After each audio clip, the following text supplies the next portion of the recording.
Welcome back to another episode of On the Street.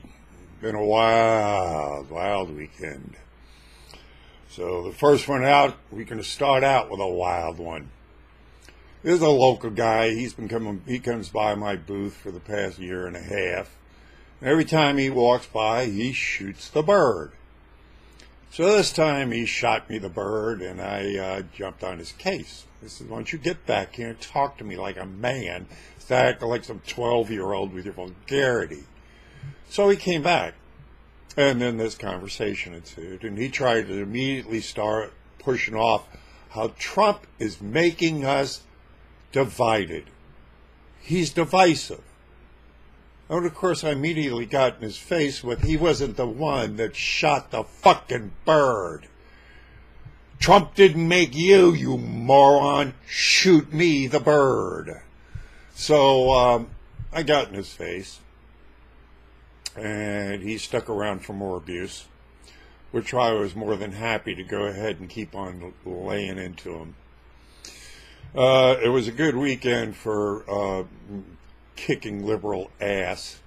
So you're going to see some very good, entertaining, butt-kicking liberal videos coming up. And this just happened to be the first one of the day. So here we go, without further ado. And of course, if you like the video, you like it. If you care, you share. If you're new, you subscribe. And if you can, you go get something. You support me. Get one of my designs, or go find me a Patreon. Or what I'm going to start doing, I might drop the Patreon and then go fund me, because I think it's just stupid. Why give them money? If you want to give me something, you got a PayPal account, Badass Uncle Sam 76 Gmail, and then you go to my PayPal account and donate. Fine, if that's what you want to do. Screw Patreon and GoFundMe. How the fuck do they do but take money from me when I can get it just directly from you? What am I, an idiot? So, if you want to do that, do that. And so let's get to this one. Let's get on the streets. Let's go have some fun kicking liberal ass.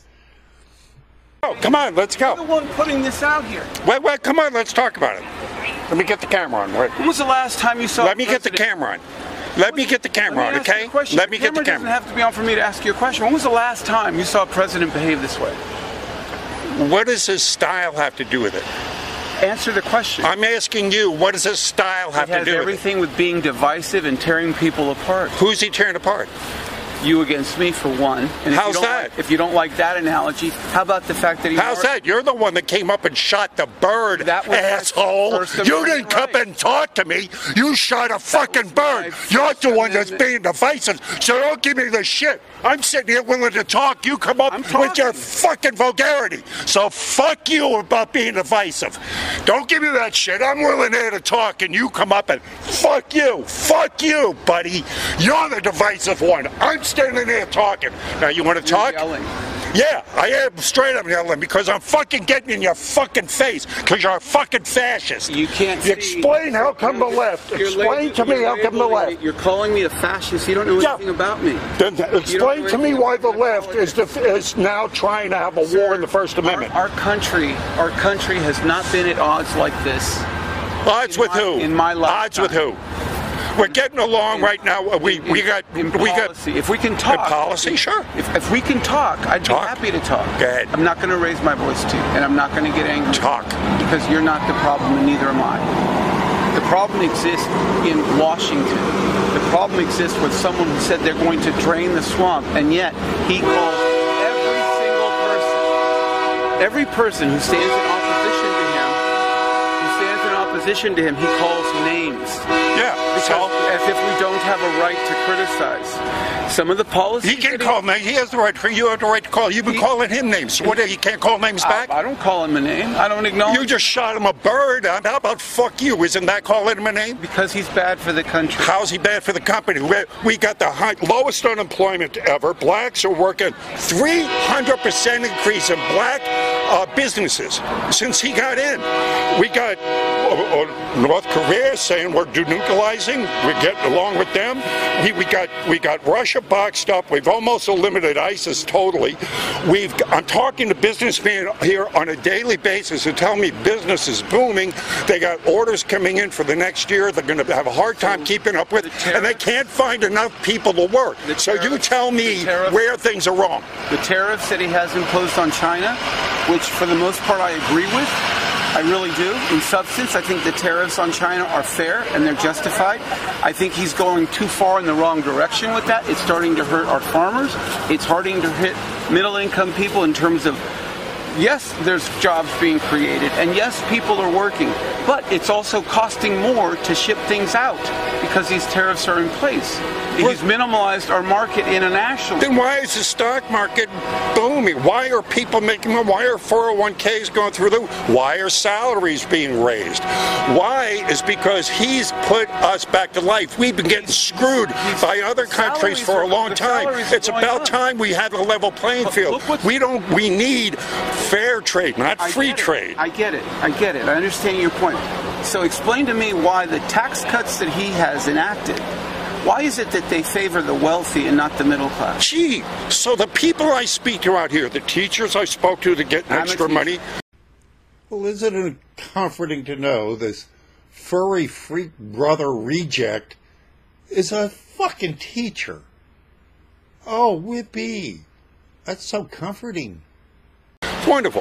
The people that I mean, small businesses that I've talked to are able to expand and raise their wages now. The people that are getting an extra $40-50 in their paychecks every time they get one. These are not millionaires I'm speaking to out here. These are regular people I'm speaking to, everyday working people that tell me, I ask them, how are you enjoying things? Are you getting any benefit out of this? Yes. So who am I going to believe? Bullshit we hear off of the con news networks that are only in business to keep the people in power and power? Am I supposed to believe them, what they say, when 97% of everything they spew is negative against this guy, when they hide all the positive stuff? When was the last time you heard anything about Uranium One, or the fact that do you even know who Orr is? I've heard of him. Do you know who he is? I've heard. You know what he's done? Yes. What did he do? This is the same. Isn't he a legislature? Isn't he in the legislature? Robert Orr was the fourth highest guy in the Department of Justice. As I said, David, my apologies. His fourth highest guy in the Department of Justice. His wife, Nellie Orr, worked for Fusion GPS that wrote up the PP dossier that she paid for. So here's a guy. She's a pile of garbage. Yeah, well, here's a guy that was fourth in line in the Justice Department. That was in a department he's not even supposed to be in, overseeing an investigation and counterintelligence. That was not his field. His wife's working for Fusion GPS, and they're having illegal contacts because they already fired Steele because he was unreliable. He had 70 meetings with Steele after he was fired, and the meeting with GPS to go ahead and to hide the crimes on her and bring up a phony dossier on him so they can start an investigation taking this phony evidence to the FISA courts.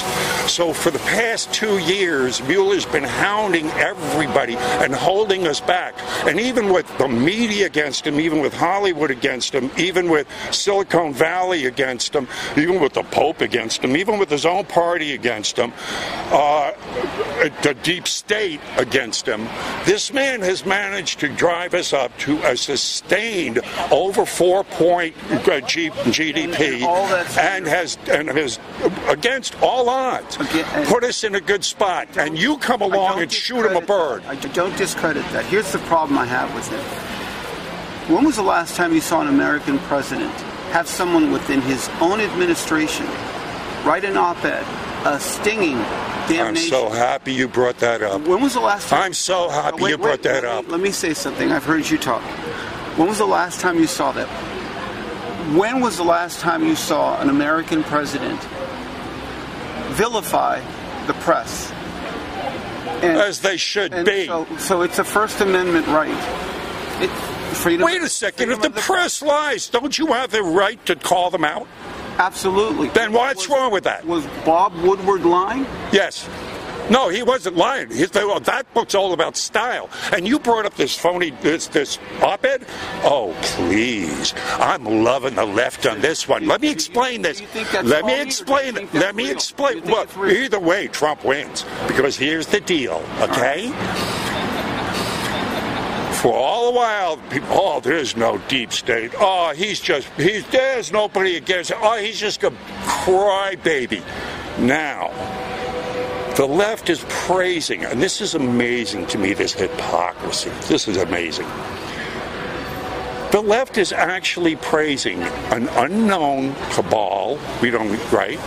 An anonymous person, which I think is bullshit. For saying they're trumping the will of the people. In other words, he's the president. Better or worse, he's the president. He's in. So when he puts out a dictate or a policy, he expects his people to follow it. And here you have an op-ed saying, we're in here to make sure that that doesn't happen. Subverting the will of the people. So you got the left out here championing, if this is real. So if it isn't real, Trump wins, because then it proves that the New York Times is a phony piece of shit. If it is real, it qualifies what he's been saying all along, that there's a cabal of a deep state, entrenched deep state, that works against the democratic process of the people. So he wins either way. If that's true, either way, let's just speculate. Either way, he wins. If it's true, if they exist, he wins. If they don't exist, he wins. There is someone who thinks they're acting in the public good by subverting what he does. If it's true that he has someone in his administration doing that, it's a big if. Yeah. But if it's true, that's symptomatic of something that is wrong. He has had... Yeah, that coward should come out at a press conference and go, this is what's happening. He has had people in his administration quit, get fired at a record pace. Good. Right. If the shoe doesn't fit, right, keep looking for people. But it also shows you how difficult he potentially is. It also shows how entrenched the corruption in the deep state has been for 75 years or more in this country. Every time we get an administration in, nothing changes. They don't listen to us. They listen to the... He talks about draining the swamp. The muck is ending up at his feet. All the people that he surrounds himself with. Some of them are going to prison. Some of them... On what charges? Well, perjury for one. Oh, but on things that were made up. Again, we go back to the phony dossier, the phony investigation brought all this out. Admitted to 14 days. So we went on a phony premise. The whole investigation was started on... Will you listen to me? Prison, and that's not phony. Listen. Wait, it is. Because, again, if you start out an investigation on phony premise, when it comes out, and it's come out, that this entire investigation was started on phony evidence. Anything after that goes away. It just dissipates because it was brought up on false premises. The very premise of the investigation, Mueller's investigation to begin with, is an entire fabrication. Henceforth, anything discovers after that falls away. And good for Trump. And good for Trump. I get it. I'm going to leave you with a final thought here. I have walked past this place for well over a year and a half, however long you've been here. I admire your patriotism. I admire your love of country. Believe it or not, I also love this country. We may be on different ends of this argument. We may be on totally different ends of our ideology and political views. You're as entitled to yours as I'm as entitled to mine. If I offended you, I apologize. I didn't flip you off. I have a great respect for the office of the presidency, but for reasons that you and I might never agree on, I don't respect the man. I respect the office. I accept your apology, and anytime you want to come by and talk to me, I'd be happy to. Please do, because this is what I live for. The only way we get by is if we go ahead. I've never met this more than I'm meaning it right now. God bless this country, and God bless you. Thank you. Back at you. And that's how it's done. Tough love, America, baby.